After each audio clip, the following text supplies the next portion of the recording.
Hello student. आपके जीवन में कुछ प्रेरक पर्सन लेकर उपस्थित हूँ। बच्चों, जीवन बहुत अनमोल है। ये ईश्वर ने हमें दिया है। हम इस धरती पर आए हैं और जिसका एक बहुत बड़ा उद्देश्य है, जो उद्देश्य की पूर्ति के लिए हमें ये जीवन मिला है। इसे हम नाश नहीं कर सकते और इसे हम बेकार भी नहीं कर सकते।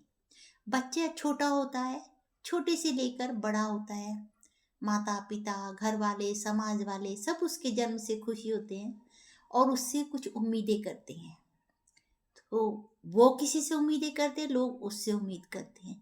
तो बच्चों, आप छोटी हैं, आपको एक ही काम मेन मिला है, पढ़ाई का। तो उस पे आप फोकस कीजिएगा।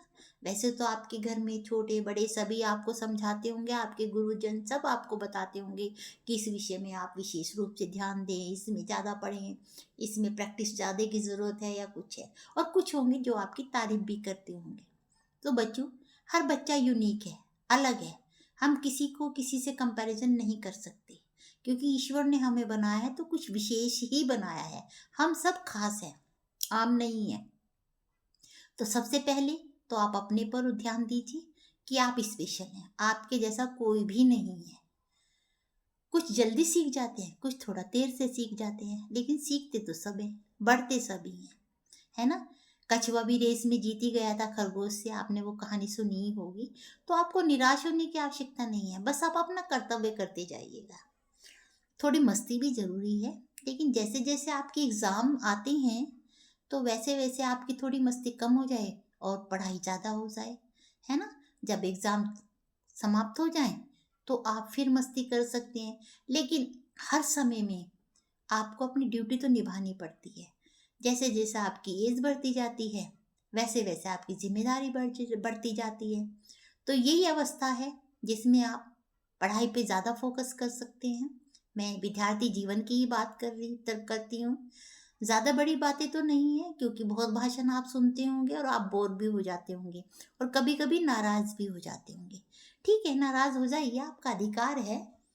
पर इतना भी नाराज़ मत होइए कि कुछ गलत कदम उठा लें, वो गलत बात है। तो आप खुश रहिए, सबसे पहले संतुष्ट रहिए। सेटिस्फेक्शन बहुत ज़रूरी है। और अगर जीवन में कोई आपकी समस्या है तो सबसे पहले अपने माता पिता को शेयर कीजिएगा, क्योंकि उनसे बढ़कर आपका कोई सच्चा मित्र हो ही नहीं सकता।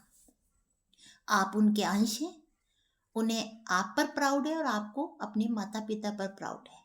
हर की माँ, हर के पिता एक विशेष स्थान रखते हैं सब उनके जीवन में। आप किसी के भी घर चले जाइए या किसी के भी मम्मी पापा देख लीजिएगा, लेकिन जो आपको अपने मम्मी पापा अजीज होंगे वो किसी और के नहीं होंगे। तो बच्चों, सबसे पहले ये बात ध्यान में रखेंगे कि मैं स्पेशल हूँ, मैं विशेष हूँ और मुझे ईश्वर ने ही बनाया है। तो इसलिए मुझे निराश नहीं होना है बच्चे। Okay, bye.